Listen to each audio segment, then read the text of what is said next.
Welcome to KNN on this wonderful Tuesday here, and I am your host with you, Denoctum, with Chaos. Chaos, hosting the show this week, and bringing you some stuff from the Marines from Games Workshop. I guess we just open with that because it's Diving right a in. pretty exciting release.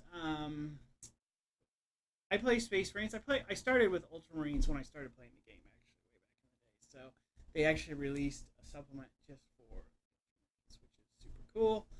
I've been working on an army for that, but let's talk about the rules The, first. the the main the main book, the Codex for Space Marines, the new Codex, um, and it comes with a price decrease of $10. Okay. Well, I'm not an Ultramarines player, so I I need to aware know, I of know. that. That's true. So it is a good move. Instead of 50, it's only 10. But Or now they're 40. gonna 40. Instead of 50, it's only 40. Now they're gonna release supplements, which are 30. So Right, right. ultimately, I But end if up you're, paying 80. But um, okay. and other things we talked about, like, I mean, this is as normal, like Games Workshop quality product. We have all the background and fluff section talks about a bunch of different chapters, talks about all the different types of Marines and what they do, talks about how their gear works a little more, gets into that. For everybody who has ever wondered about the Inceptors and kind of the weird little landing pads they have on their feet, they actually explain what they're used for Oh, and cool. what they allow them to do. And then you have your painted section where they show off a bunch of models painted by really good painters from the heavy metal Yeah, team. I'm just And gonna then throw this out here though. I'm gonna stop for just a second because I was looking through this, and like it's like 90% Ultramarines. yeah, Okay. kind of funny. But And anyway, Ultramarines still get the sorry. cover, so Oh yeah, they're little still on the bias, cover, little bias. and they get their own book. And like most of the pictures, I think maybe not in the art fluff part. Oh yeah, even that army's Ultramarines. Yep. Oh, there's a yellow one, Crimson or Imperial Fists, White Scars. But again, tons of anyway. It's cool. I'm all good. It's all good for me. Yeah. Ultramarines are my boys. So. And then it gets into the rules, and this What are the new is ones? so. This has been some of the buzz, and as normal, it talks about like you pick your chapter, and you're one of the main chapters. But if you can't be Blood Angels, Dark Angels, Death Watch, so on from this. Any army that has their own codex, basically. Sure. But then they kind of threw a bunch of rules that we knew from before into one rule just called Angels of Death, which is you have the They Shall Know No Fear that Marines have always had. Oh, Um, you're. you have Bolter Discipline, which came through in the latest chapter approved. And then they added a thing called Shock Assault, which is really cool and gives Marines a little more punch in the combat phase, where they get a bonus attack if they charge, or if they are charged, or if they perform a heroic intervention. So yeah, basically +1 attack in the first round of combat for them. And we were talking about that earlier, and it's just like Reavers, I think, get 2 attacks base, and then you give them that, and then they have a combat knife. So you're talking 4 attacks a model out of a Space Marine, and suddenly you feel like orcs, like for how many attacks you get. And then the other thing they gave them that was really interesting is the combat doctrine. This is a new Yeah. rule. And it's kind of a playoff of how Ultramarines used to work in previous editions, where they had the different doctrines they would pick and go through. And when the game begins, you start off with the Devastator doctrine. And while that's going on, you get a bonus to your AP value of your weapons of heavy and grenade weapons. Improves the AP by 1. From Devastator, you can change it to Tactical, and then from Tactical, you can change it to Assault. But they have to happen on different rounds. So you can't jump from Devastator straight to Assault, for instance. You have to go in that order. You have to go in that order. And then, like, when you're in Tactical, um, like, your Rapid Fire and Assault weapons improve their AP. And when you're in Assault Doctrine, your pistol and your melee weapons improve their AP. And I just see this as being really potent if it's used well. Well, so it's like strategic. Anyway, I thought it was really good. Yeah. So all in all, that right there buffs Marines overall really, really well. And then a few items of note through the book that we saw too. We were just talking about this before we went on. Actually, is chaplains. Yes. So chaplains, they took a page, funny enough, from Chaos on this one, because Chaos got their prayers, their dark blessings. Yep. And now they get their litanies in this as well, which work very similarly. So they lost the ability to auto buff units around them, and now it's on a 3+ roll. But now they have a variety of abilities to pick from. they can auto buff units, or they can buff units to reroll hit rolls for melee weapons. They've been able to do in the past, but now they have a whole page of 6 different powers they get to pick from. But Almost each like psychic right, abilities. and each litany can only be in play once in your army, though, in that given turn. So if Right. you have 2 chaplains, you can't be doubling up on litanies of hate. You have to pick 2 different litanies if they're You could going on. double up. They just have to be different. Yeah, well, litanies of hate is a specific one. Litanies Right. of hate is the old rule. So you could have litanies of hate and then one of the other new litanies. The other big changes I would say in here too are the intercessor squads. Their auto bolt rifles gained a shot, so they went from assault 2 to assault 3. That's big. I mean, that's a weapon I think that gets overlooked a lot, or has been overlooked a lot. And suddenly that extra shot, I mean, you throw that in with that combat doctrines, and when you're on your tactical combat doctrines and assault and rapid fire weapons, that gun becomes an AP -1 gun, Yeah. and that's suddenly a little bit of weaker heavy bolter in every single guy's hands. Right? So anyway, I look at that and I was like, huh, I might need to build another squad of intercessors. I might need to build a squad of those guys It's now. a trade off, but yeah, that's true. You're only Um, at 24 inches is, I think, part of it. But okay, so we start 24 inches apart and I move 6 before I shoot my assault weapon. sure. So, So your first turn's really solid, but you can't use that in the first turn. right. In the second turn, I'd rather shoot you with a bolt rifle. Would you though? I mean, it's one more shot. It's minus AP. I'm gonna have -2 instead of. Depends on what you're fighting. That's like true. orcs, That's you're fair. ignoring them with either Yeah, gun. I want an extra shot, not an AP. Yeah. Yep, that's true. So I think it provides a different level of flexibility. And then the stalker bolt rifle got buffed. Yeah, buffed that as well. one is probably went what to- I want to take with everybody. It went to damage 2 instead of damage Yeah. 1. And already AP -2, but it is a heavy one. But that's first turn. so first turn is First AP turn now, minus yeah, 3. you're -3 on a bolt and 2 rifle. damage. I mean, you could start picking Woo! apart vehicles with that thing. Yeah, And so anyway, 4 strength though. intercessors got good. Infiltrators got some new fun options. We haven't seen a new kit for them yet, but I know one has to be coming because we got the infiltrator comms array. So this replaces your field medic in your Helix adept that's in the squad, and it allows you to gain the bonuses of a Phobos captain or Phobos lieutenant as long as they're anywhere on the battlefield. And I love my 1 rerolls. Like, give me something where I can reroll 1s, I'll take it all day long. So infiltrators got that, and then we saw a whole new unit we haven't even seen models leaked for Yeah, yet. there's not even models on the picture. The Incursor Squad, which is another new troop choice, and these guys are more of a close combat unit, I'd say. They come with like a bolt carbine, which is like it's a bolter. It's a bolter that ignores cover. Right. And pistols, but they come with paired combat blades, which doesn't give them any bonus attacks, but if you hit on a 6, it scores an extra hit.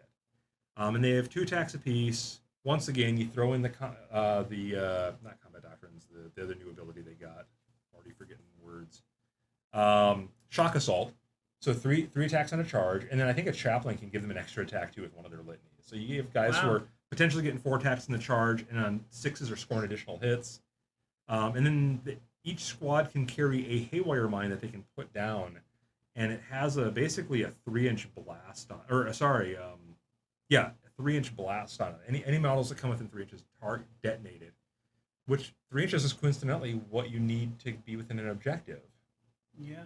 So you can mine an objective, and it specifically says an enemy unit. So Yeah. So your guys don't. your set it guys up. your guys don't set it off, and so that's kind of fun. So that's a neat new unit type that I think would be really good, and they are in Phobos armor. So anybody who's making those Phobos lists, I think these guys will be a thing, and maybe they're going to build out of the same box as the infiltrators when we get a new box. Oh, that would be cool. So we'll see where that goes with. Before I go any further, anything else that you want to point out so far? Am I missing anything? No, the new Dreadnought, but I just don't think We'll we're get to there him. yet, but We'll yeah. get to him. I think So they, I'm not tickled pink by him. there's little things too, like they added an Ancient and Terminator armor, so you can have a Uh-huh. Terminator banner bearer now. So the other big things that people have talked about too is like Inceptors, the new flying guys. I say new; they've been out for a couple of years now, but the new flying guys that came out with the Dark Imperium box set, the new Assault Marines gained a wound, Yeah, they're as good. did Aggressor Marines, and so They needed him because I wasn't taking them because they just. a little too fragile. Yep. And then we got the new Walker, not a Dreadnought, but a Walker, the Invictor Tactical Wars. And We talked about it a little bit last week. It has the heavy bolter that can use as a pistol. Has some pretty cool weapons. It's going to be interesting to see because it can set up with concealed deployment, so you can put it anywhere on the board as long as it's out of the enemy deployment zone and enemy models. So it can cross the board kind of fast. And yeah, we'll see what it plays like on the board. The model comes out next week, We'll see. right? Or is it this week? It's this No, week. it's this Friday, Yeah, but Saturday. it's I don't know. I like I'll it. keep my mouth shut. I like it. I don't think the rules are bad. I actually am excited. I like the new autocannon it has on it. I think that's cool. The bolt, I mean, the I heavy think- bolter on its hip. I think that's the heavy sidearm deal. That's kind of cool. But just I mean, this can be said of anything that's designed like this, but like Ripley wants her exosuit back. I guess kinda- give me a new model. It just looks like a dreadnought, and you put a guy in a cage in the front. I don't know. Maybe I'm just being picky, but I am being picky. I just think we've seen a lot of new stuff from Marines lately. So I mean, even just getting that, and we're The getting a new problem is, vehicle. it's not new. They put a cage on it. It's a dreadnought. We're getting but our I we're know. getting our new Rhino soon too, but not a Rhino because it only holds 6 guys. It Yeah, actually except holds. for, doesn't it look exactly like a repulsor? It's like a weird cross between a Rhino and a Repulsor. If I I'd remember have to the look picture at right. it again. I haven't seen the pictures. Um, But yeah, we do have our new tank coming though, a new dedicated transport, which is the Impulsor, and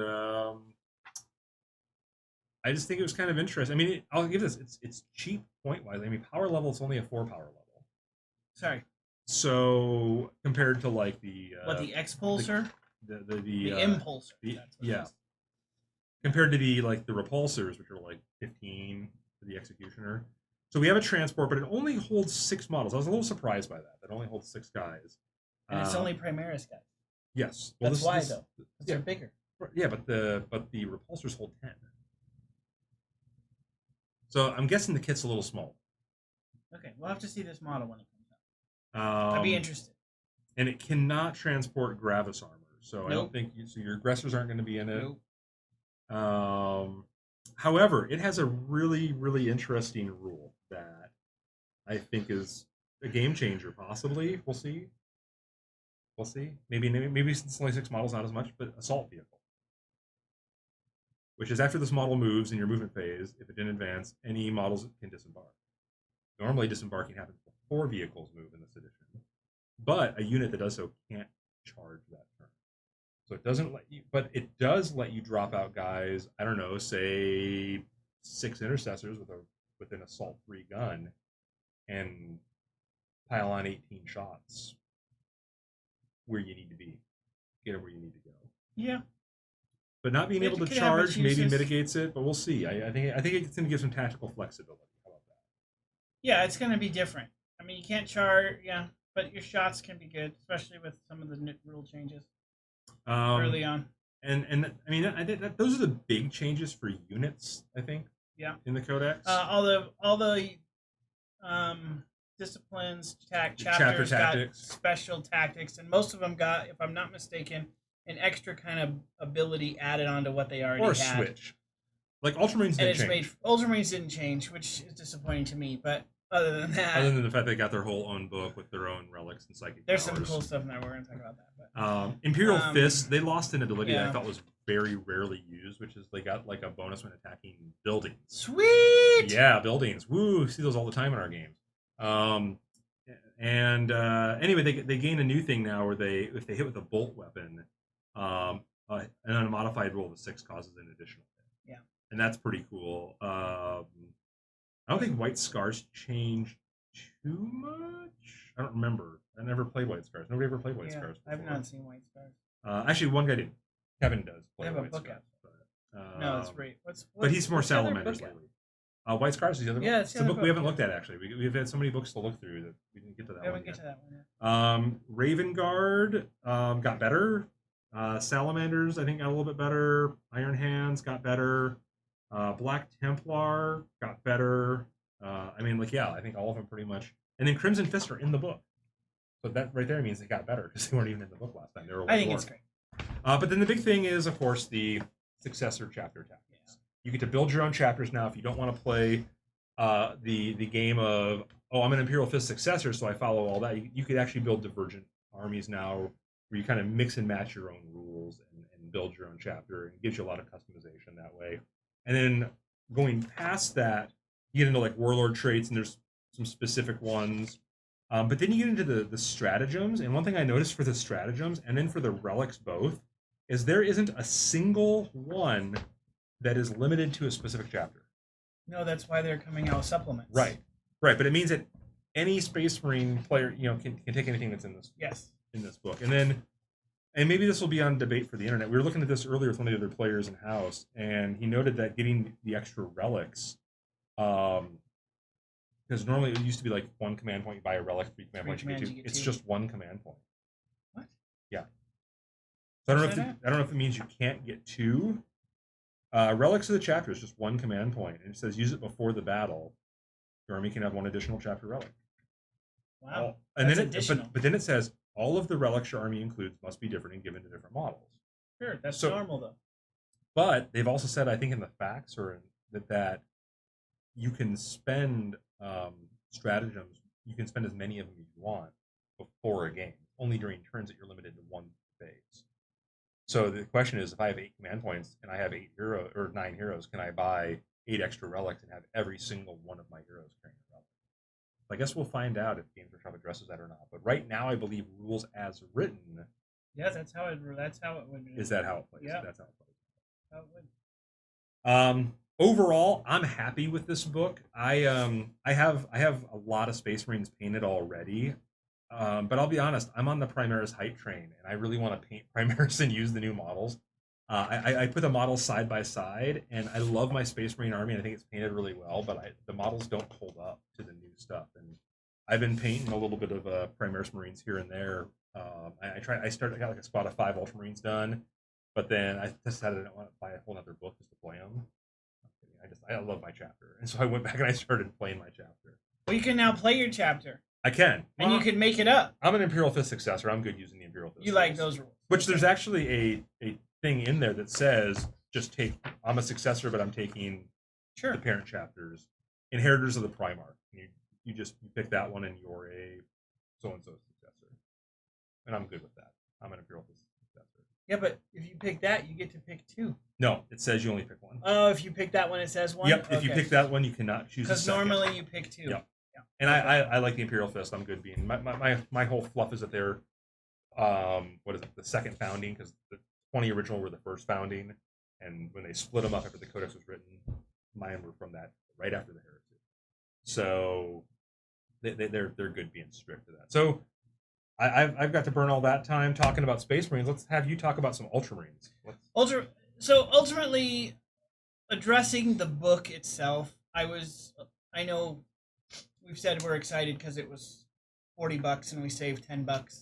Ultimately, I always played Ultramarines. I think I have a Dark Angels, which I think ultimately you got to pay another $40 to get that. Another Codex completely. Codex completely. But ultimately, I didn't see it as a huge money saving, so that wasn't a big deal to me. I also play Harlequins, in which it was a very disappointing Codex in the fact that it's so small, and I still pay $40 for it, and it's so small. And that's how I was feeling about these. Like, okay, GW cash cow. But this was worth $30. Okay. I'm gonna say that right out of the gate. It was worth $30, and I'm like the worst person to say that. So, I felt like the book was worth it. I've read a lot of the fluff. I haven't spent a bunch of time in the other book. I spent most of my time reading this one. The fluff was excellent. I thought it was great, like it always is. And there was enough stuff that I felt like the $30 that you spend on this codex was worth it. You get all of your specialty chapter heroes. Rabut Gilliman's in here. So I was going to say, like that was missing from the Space Marine Codex. All of it was gone. There's no special characters. No named characters in this book at all.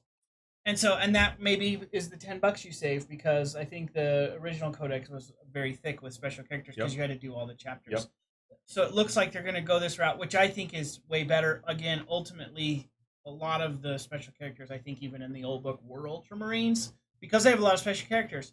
But they all got put in here separately. You got some Marinus Calgar. You got Tigerus. I think that's how you say his name. They just came out with a new model for him. The Victrix Honor Guard, which is a separate unit from Marinus Calgar now. I think it might have been before, but now you can take him and you have him protect painted your up, right? others, dude.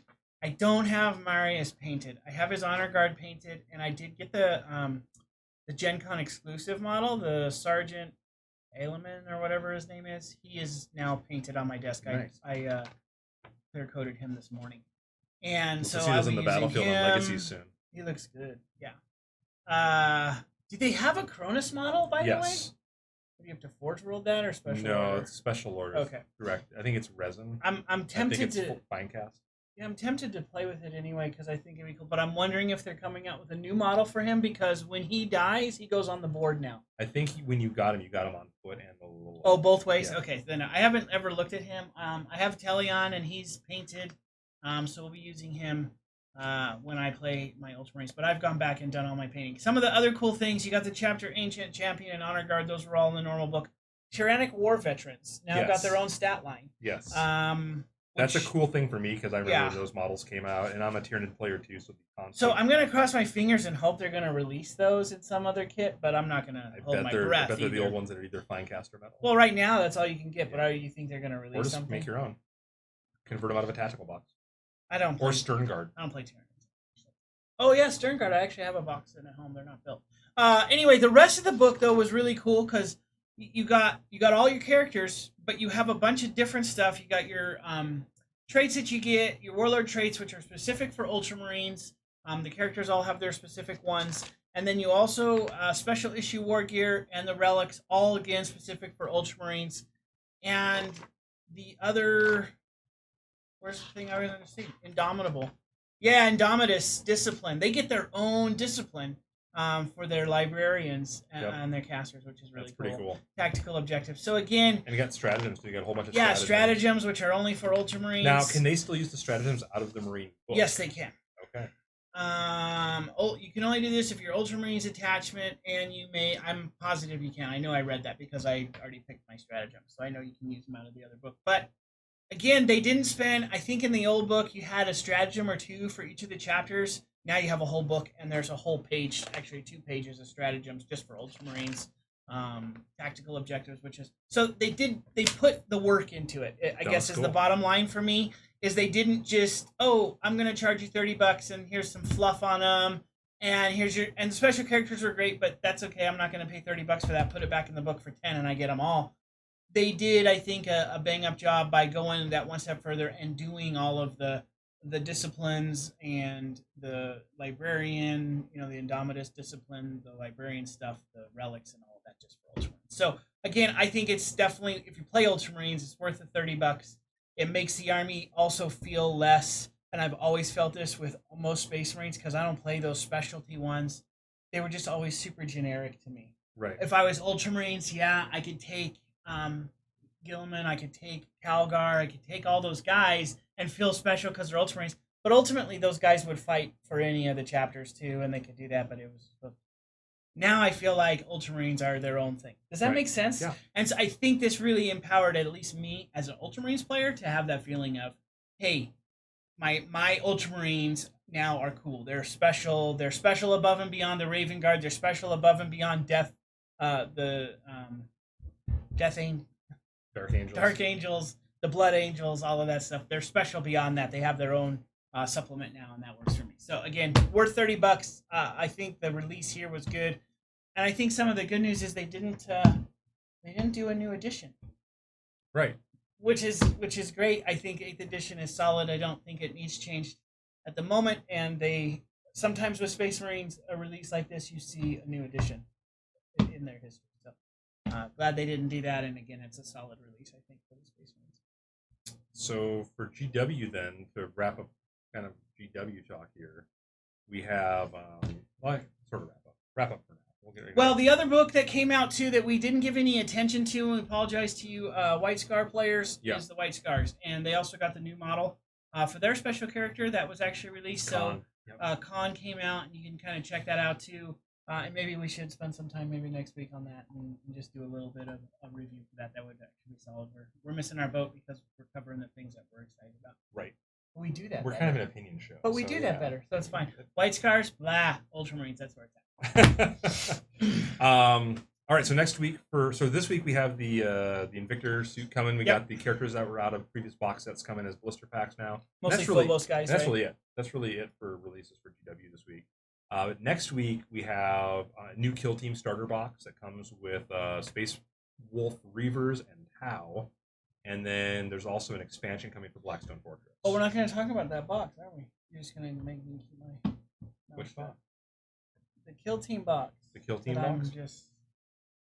We'll bite our tongue. Kill Team is not popular in our store. Okay, I'm not talking about Kill Team. I think Kill Team is a decent game, and I think it does what it's supposed to do. But when you repackage boxes you've already released, and you say, "Hey, here's a new starting package," and it's not new. I don't know. It's fine. I don't own Games Workshop. If I did, I'd probably do the same thing. I'm a business guy at heart. Right. But it's hard for me as a player and even as a store owner to sit back and like hand that to my players and be like, "Hey, check this out." It's hard to promote that kind of stuff. And I'm just going to be frank because I love Games Workshop. I wouldn't consider myself a fanboy at the end of the day, but I love Games Workshop. I know, but I'm not the guy that like will just worship everything they do. Okay. So I am a fanboy, but I'm not. I will be honest and say, like when this was coming out, I was like, and Chaos can attest to this. I was like, oh my gosh, what a business move! What a joke! And then I read it and it's solid and that's fair and that happens. And I'll be honest when that happens. I won't always just sit on my haunches and be like, oh, it was still bad. It was still no. This was really good. Totally worth the money. A Kill Team box. I backed off on contrast paints. A Kill Team, I still think it wasn't marketed right, but whatever. We're going to show them off soon. It's great. I love contrast paints. But I still think that Kill Team box, I don't think I'm going to get that in my hands and be like, oh, this was a great Games Workshop choice. This was a business decision. I'm going to say this, though. There has not been a Kill Team starter for a while. Like, there hasn't been a two-player starter. So... Is there any reason to stop making the old one? They stopped making it a while ago. Why? So they can make a new one when they have too many kits because they got to put it in a box. Okay. So I mean, I'll say that it's nice to have a new kit for LGSs who really push. That's fair. But yeah, I'm not wowed by this. Yeah. And they haven't released a ton of information on the Blackstone Fortress expansion either. So anyway, that's kind of it for next week for Games Workshop. I'm still super hyped about Beastgrave. I believe it's the new Underworlds box game. I'm super hyped about that. We got to see again those models at Gen Con, and I'm still chomping at the bit for that, but I love that. So let's finish up our GW talk by talking about a game that we are pretty excited about, and we got to play a bunch of over the last couple of weeks, and just going to get some thoughts on Warcry. Warcry is an excellent game. Yeah. It really, I think, shines when you play it in a campaign setting. That is what we're working on. But you know what I'm saying? And yes. I want to give it its due diligence. But as a one-off game, it's super good. You got new rules. It's got new tactics. I feel like I'm doing something that's strategic with the dice and all of the components that it has in it. There's so many. It needs the campaign, it's so many cards. I haven't seen a battle repeated. No, yeah, it's fantastic. But the campaign, I think, is going to take it from a fantastic box game to a blow-your-mind, phenomenal experience. Yes. Yep. And it needs that because I believe it's that kind of a game. Again, I don't want to take away from the fact that it's a great game out of the box, but I think a campaign, and maybe that's more for the gamer in me. The long term, I want to level my dudes, and I know they don't level, but I want to improve my warband and all of those things. It's going to just take it to the next level. Yep. And I think you're going to need it. And I don't think that I'm going to want to go back and play it without that kind of growth. I'm looking forward to that. I like the idea. Excited. I like the idea because you don't really level up in their campaign, but you get like magic items and gear. Yeah, that's what I mean. When you upgrade or whatever. And I love games where there's a continuity to it, and where you feel like your battles matter more than just I'm going to get another win. Notch here, you know. So yeah. Now, have you decided if we're going to do campaign? What are you going to play? At the risk of committing, and I may not play this, but right now, and I primed them this morning, I'm going to play Unmade. Okay. I started painting two guys today. Gross. They're really good. I've seen some amazing paint Who are you playing? I'm going to play the, I almost said the wrong one. The Cipher. The Cipher. Oh, you're playing Cipher. because I hear how bad they are. Like I'm on some groups, Oh, and really? everyone says they're terrible. So I'm gonna try them. I read Unmade, and I'm not like, oh my gosh, that's overpowered. In fact, I feel like I don't feel like they're overpowered, and I don't know. The Splintered Fang is my second choice, and I've enjoyed playing the Golem. But I started painting two of the Cipher Lords today. I think the models are fantastic. Got them all built over the weekend. Primed them up yesterday. I started. You're not gonna play the Splinter thing? I don't even have them built yet. Maybe I should play them. Good. They were my second choice. I have a paint scheme picked for them already. They were my second choice. I just got to get other projects. How are they on the cards? I haven't read their cards. They look pretty good. They're a little slower than other artists. Are they slow? Yeah, and that's where I think, because of how fast the gameplay, like I think everybody's looking at the Cipher Lords and going, these guys suck. They're not very sturdy. They don't hit very hard. I'm like, but they're fast and they outmaneuver. And from what I've seen, a lot of the missions are about being fast and outmaneuvering your opponent. Well, that's one thing I will, as I step back and I reflect on the mini games that I've played. You have your dagger, you have your shield, and you have your hammer, Yep. and they usually come out in that order: round 1, 2, 3. Not always, Not but always. that's typical. That's typical. Yeah. And I feel like turn 3, unless you're lucky and the card's drawn, I know that's part of the game, so it's cool. But whatever unit you're putting out there, turn 3 is typically wasted. Very little impact on the game. Very little impact. Yep. And unless the game is a mission that goes around 4, then again, a different scenario. Yep. But there's not a ton of those that Right. I've seen so far. Again, I haven't played 100 games, but we've played quite a few, and I've watched a lot. And what I'm seeing is players are taking a full dagger, a full shield, and they leave one little dude in the hammer right. because it typically has no impact, which kind of took the game down a notch for me in the fact that I'm wasting a guy on the board all the time. Right. But that's really a minor detail. But having said that, I think when you start into campaign mode, that's going to be less of an issue because your dudes are still going to carry on and get gear. They're not leveling, but get better and get gear. And I think that's going to be super powerful. But yeah, maybe I'm tempted to play the thing. I know I don't want to steal them from you, but No, go for it. I'm on ways off from adding them to my painting desk. So anyway, I need to look at their cards because I have to look. I'm not overly. I played Iron Unmade. Dust. If you guys haven't checked it out already, go back and look at our Legacies of War from the last couple of Absolutely. weeks. And we have about 5 Warcry games filmed on there. Yep. And you can check out the game. And some of the games are like people showing up to play, and it's their first time ever playing. We're teaching them how to play it on camera. Most and of you the can games see are that you can way. see how easy it is to play the game, how Yeah. easy it is to pick up, and it's just fun. It is Like a if you're just blast. looking for a really fun game, and I think if you got like a group of like, I don't know, I'd say if you got a group of like 4 dedicated people, and you got like if you put aside like a Saturday, you know, where you're gonna game for like 5 or 6 hours, you could probably kick through a campaign in 3 sessions Great. with 4 people, and it'd be a lot of fun. So and like Necromunda, you couldn't do that with, or you know, No, there are other games Necromunda's that are got to be similar. long term. But I think you could do a really fast run. But that's one thing campaign. I like about Necromunda is its leveling system. And I if think you you will, could is do really long good. term with this as well. But I think I think it'd almost be more fun to do like a really intense like 2 or 3 weekend. But then run you're through. you're coupling battles, and those battles mean more. Whereas when you're playing one-offs, the game is super fun, like I've said. Yeah. But it leaves you kind of wanting something when you're like, hey, I just won. Oh, I don't get anything for that. Next time I start the same. So let's jump gears then. That kind of wraps up our GW segment, which is a pretty big part of our segment. And let's talk about Privateer Press for a minute.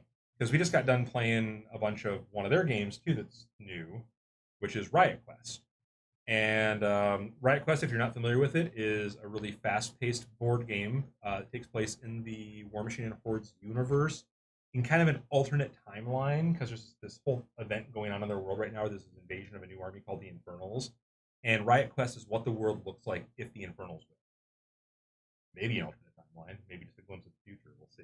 You just say that because you're I like Infernal. Infernals. Anyway, we played Riot Quest. I'm not a board game guy normally. I don't really enjoy board games. I like tabletop war games. I love Riot Quest. Like It is funny to me because you don't like board games and Right. you don't like card games very Right. much.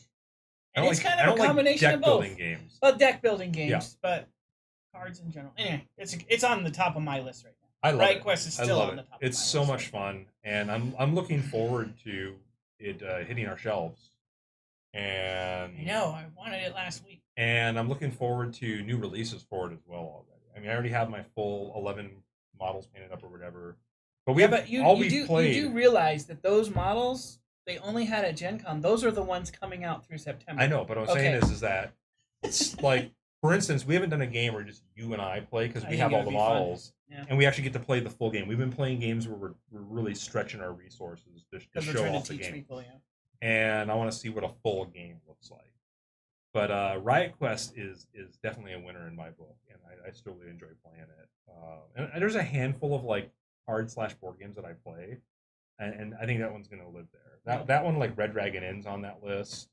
I'm a big fan. I know this is a controversial one. Super Dungeon Explorer. I say controversial just because Ninja Division is in bad straits, and they handled their Kickstarter so poorly that the company. We probably don't want to talk about that. So. We might lose viewers. We'll see. Ninja Division, we want you to come on the show and talk to the people. Yes, I know you probably get offers for that all the time, but you come on our show, we talk to the people, make us all feel better. Tell us your story. Tell us your story. Yeah, well, give your point of view. I think it'd be huge. Yeah.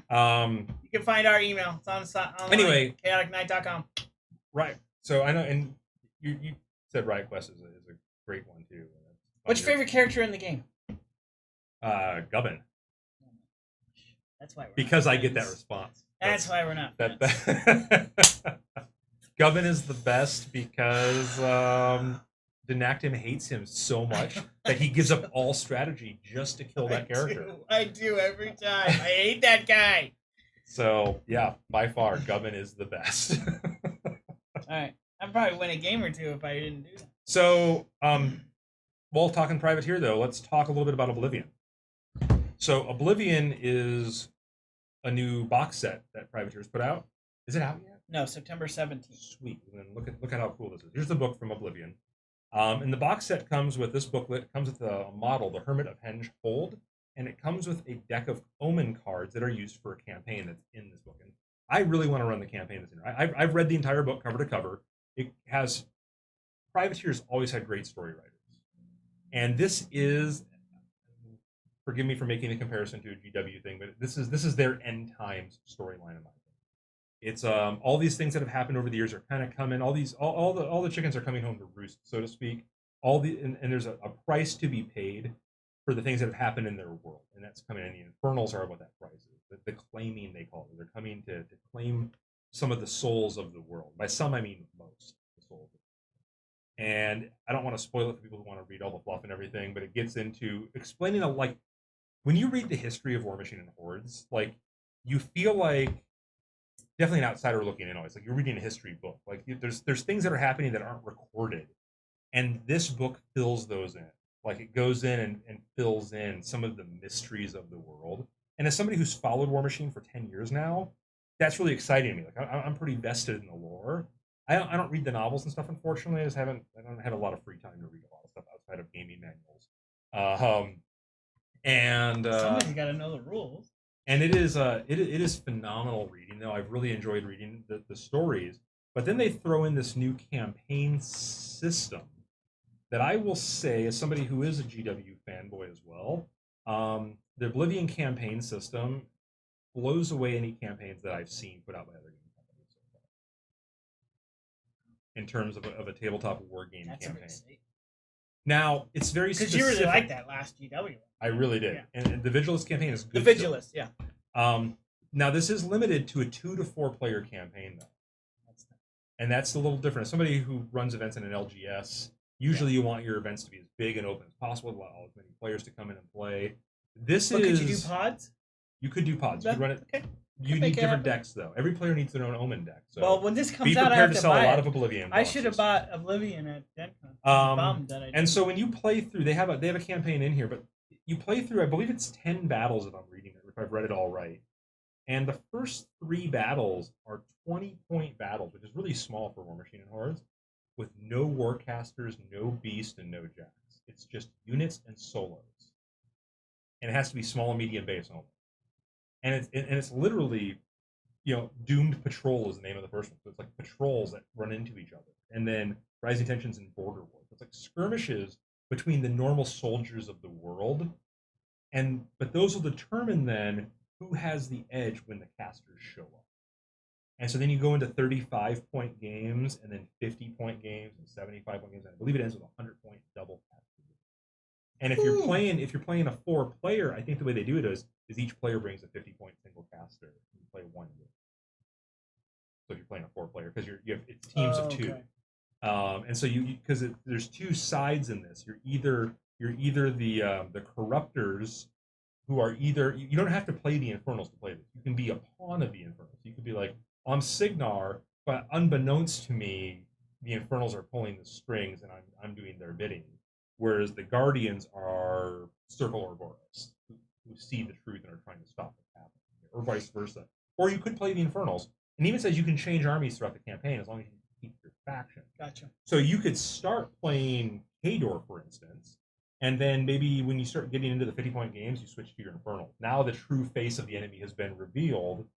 And even in a one-on-one game, I think it'd be really fun to build up to that, like maybe 50 points and then switch to Infernals. And then in the end game, maybe you play 50 points of Infernals and 50 points of Kador to show the pawns being brought into the end fight. But anyway, and it's supposed to tell the story of the initial incursion of the Infernals coming to the world, is what this campaign specifically tells. And like I said, there's different tiers of play where you're playing different points, and it just looks really cool. And then like who wins what battles determines what happens next. But you play each battle kind of once through the tree, or each tier level once through the tree for each side. So yeah, I'm excited to try it out and see how it plays. I think this would be a really fun thing if we can get the time to do it and the people to do it. Then maybe we film an entire campaign of it and put it straight on YouTube, and people can just tune in and catch our YouTube campaign of it. And then, of course, the other thing that is been the talk of the town, so to speak, is they revised theme lists starting with Oblivion. And if you already have the War Room app, you can update that to do that. And they switched to these requisition points instead. That seem to be a better game balance than how the old theme list worked. We're going to try it out tonight, so we'll see. We're on Lock and Load tonight. We are doing a 50-point Signar versus Convergence of Cyrus game, and I believe my opponent did. We'll make sure, and if not, we'll tweak his list really quick. But you should be using the new theme list.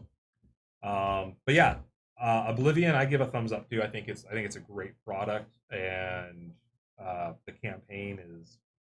Until I play it and see otherwise, I think it's one of the best ones I've seen, layout and rules written wise. And I didn't mention this. The scenarios you play in it are not the typical symmetrical War Machine scenarios.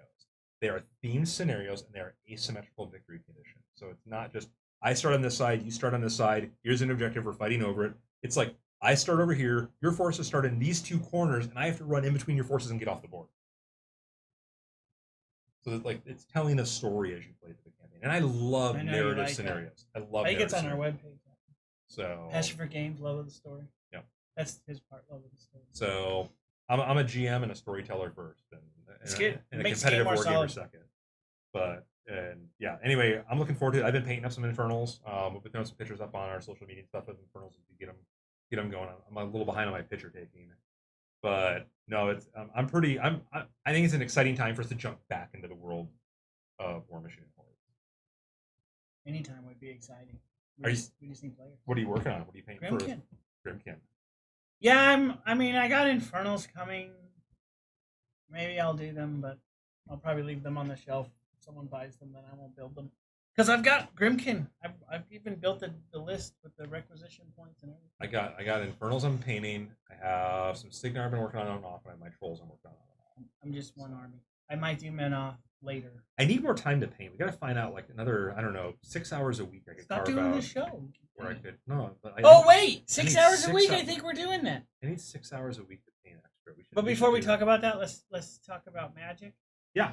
Because we'd be remiss to not mention the fact that it is Commander 2019 release weekend. That's right. That's this week. The decks are all online.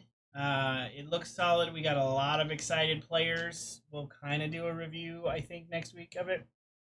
And your local LGS is probably hosting some kind of Commander event, I would guess. So check that out this weekend.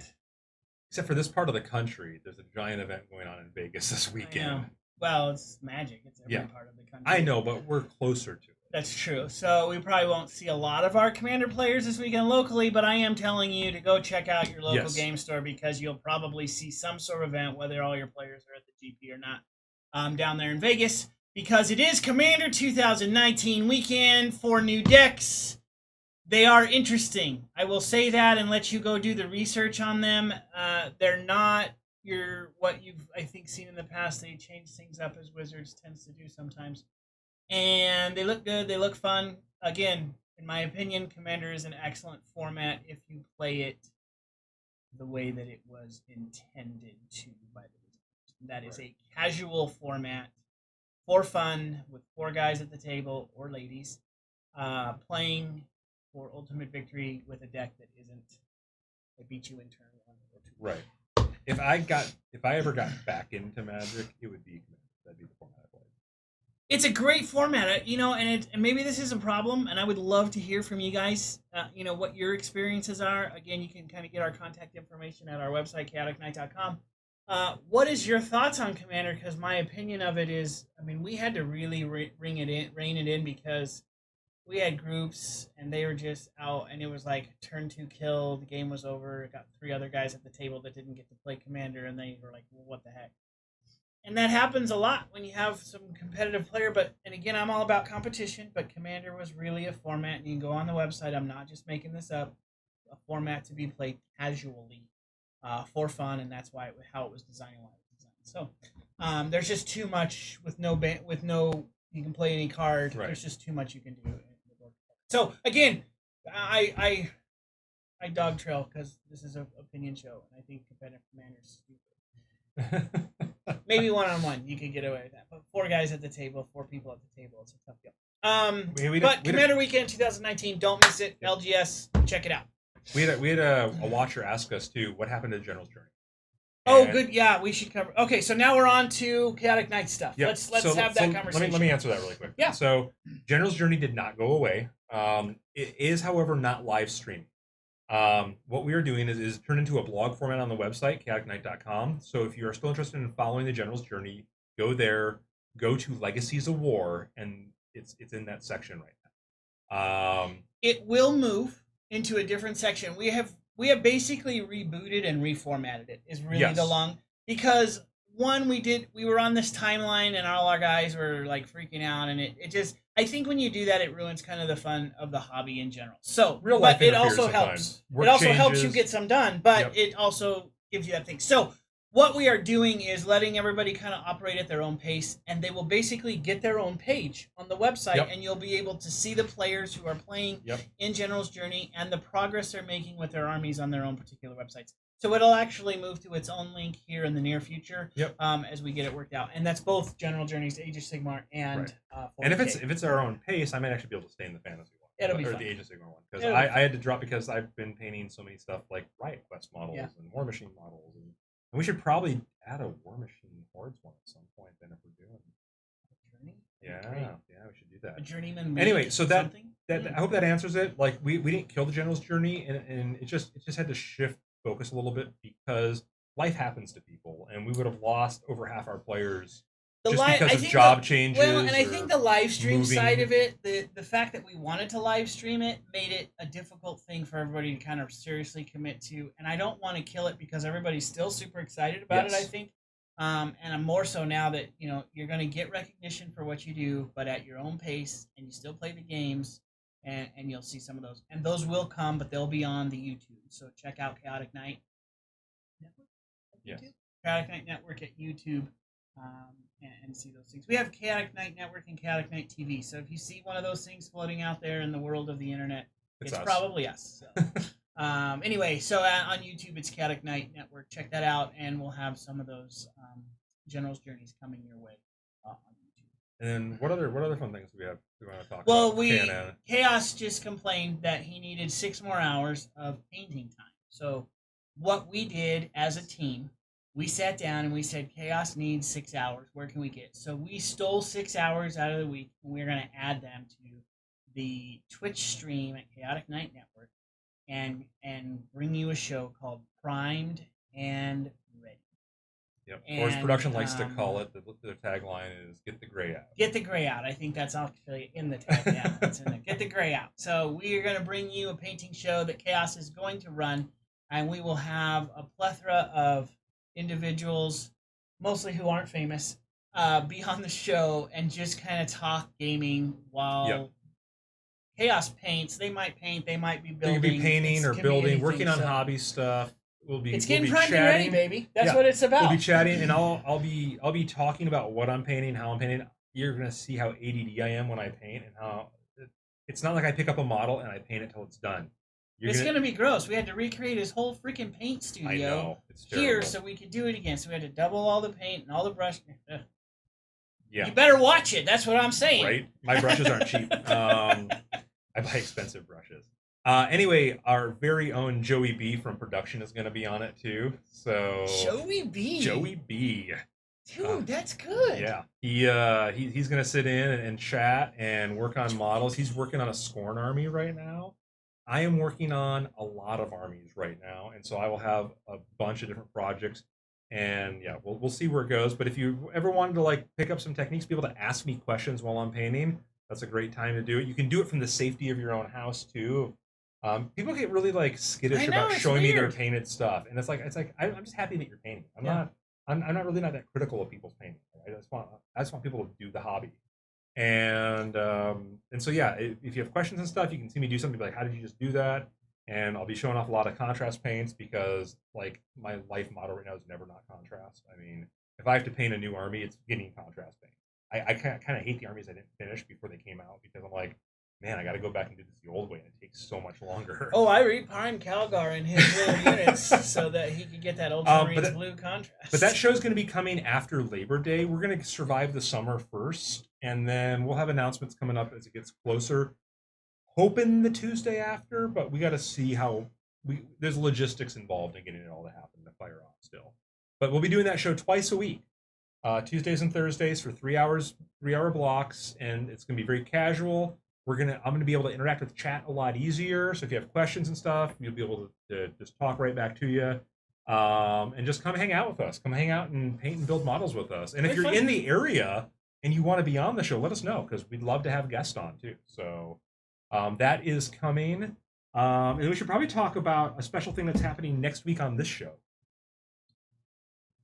Do you remember? I'm fully committed to that. Jason Hardy is going to be here. Yes. Not in the studio, but he is going to come on the show. Come on our show. He is the head designer, basically, for Shadowrun. Lead designer on 6th edition and 5th edition, and I believe he was involved with 4 as well. But he's with Catalyst Games, and he's going to be coming on to talk about Shadowrun 6, talk about what makes it different from Shadowrun 5, and just what they're up to and what new products are coming out for Shadowrun after the release of the core book here. And I mean, we geeked out really bad over the starter set, and I've been using the map in my Shadowrun game on Mondays. So. We got Jason Hardy going to be our first gaming celebrity guest on the show, and so we're really excited about that. That's pretty cool. And he's a super nice guy, and I mean, he may talk about his family and have baby pictures. Who knows? He's that kind of guy too. So he's just a really chill dude. They're all super cool. I know. Nice. What else we got coming up this week? Tonight we got Lock and Load. Lock and Load we're gonna at have 7:30 Signar against Convergence of Cyrus. I'll be playing my Cyrus force. I have not played War Machine in it's gonna be year and a half, 2 years. I think even Nick's gonna be a little rusty. He hasn't played in a long time. He hasn't played in a while either. We are excited to jump back into that game though. It's really cool. So it's been a while since we've shown off some more. That'll be in about a half hour from here, so definitely tune in for that. We got our first edition of the Realms kicking off tomorrow night at 7:00. It is the Pathfinder 2.0 game that we are going to run. It's a homebrew. The characters are ready. They're ready to go. I talked to them today. Everybody got their backgrounds. And I should finish buying my gear. We'll go from there. Maybe read my spells. Well, I'm excited. It's going to be fun. You may not need them. You actually might. Yeah. We're going to go with that. So that's a new show that's coming to us for the first time starting tomorrow night, and it'll be a weekly show at 7:00 Mountain Standard Time. Thursday. Immersion RPG's back on. We got our group back, and we will be playing now that they've defeated the. We killed the dragon. We retire. They defeated a dragon. Now they got to go find the lair. I mean, there should be treasure. Wait, the right? what? The lair. There's no lair there, dragon. Anyway, we're gonna go find the lair and get treasure. We got Immersion RPG back on, and then Saturday we got some more Legacies of War coming. We have an Age of Sigmar battle planned, and we're working on getting a 40k battle put together right now for it. So that's this week. Dungeon Delvers. I think you have to talk Dungeon about Dungeon Delvers on this. I know, on Monday, yeah. Dungeon Delvers Sunday. Yep. New group that was there. Well, that's not a new group. 75% the same group. Yeah. Anyway, Dungeon Delvers fired off for the first time this last Sunday. We'll be going again this coming up Sunday. 7:30, playing through Gloomhaven still. They are going the path of bad guys right now. They stayed on it? Yeah. Good for them. Yep. They are bad guys. The good fight. They fought the Rebel Stand mission, and they were victorious. So we got that coming as well. And then, as always, though, because we're getting close to our wrap-up time here, thanks for tuning in tonight to KNN, guys. And, if you enjoy the show, please be sure to follow us here on Twitch TV. And if you really like our show, definitely subscribe. I mean, more subscribers, the better. It helps us do more of this. We are trying to get to our goal of 250 followers right now, and we're well past the 200 mark. We had a good week last week. You really did. And I think that's a shout out to Paizo on some end, but and Privateer. And Privateer. I meant Privateer. But go ahead. I'm fired. Follow us there at 250. We're going to be doing a giveaway. Also, subscribe to our YouTube channel. It doesn't cost anything to subscribe on YouTube, so please go to YouTube, find us there, subscribe there, watch our videos. You can check us. We try to stay current on everything that's going on. If you miss anything on Twitch, you can only go back so far on Twitch. So go find us on YouTube. You can get caught up on all of our shows and stuff there as well. And of course, social media. Find us on Twitter, Facebook, all the social medias. Hashtag KNN. Kaoticnight.com. Go to social media link. You get it all. Right there. We can say it over and over. The website's the best place to go to find everything. I know people don't use websites as much anymore, but our but website's it's an really easy cool. way to go. So you should go to our website and check it out. It's gonna get cooler. If you don't think it's really cool, it's gonna get cooler. It is a good page. I mean, we're always in progress, though. I mean, we're always trying to improve. Yep. Even when we're polished and finished, we're gonna keep trying to improve. Yep. So we need to work on getting a daily blog up. So that's our next goal. There's a lot of goals we have. And painting more. Well, all those. But I think that way there's reading a reason more, to come painting to the more, webpage building more, gaming more. But find all the social media links there, and like Hea said, just definitely give us a like on Facebook, give us a shout out on email. Give us a follow on Twitch and tell your friends. Facebook, and then tell all your buddies, because if you've told all your friends already, tell them again or go make new friends. You can tell them. We're going to have a talk about our target audience. I just tell random people at grocery stores now. Hey, did you check out our show yet? Here you go. Here's the card. We really don't want to be celebrities. That's not our goal, but we want to keep doing this because we love games. We love following up with the games, and we want to bring them to you. So, and with your help, we can do that. So throw us a like, throw us a follow, throw us a subscription on any of those places, and we will see you this time next week. Yep. Tuesday at 6 o'clock for your next version of KNN with Jason Hardy on our show, and that'll be great. See you next time.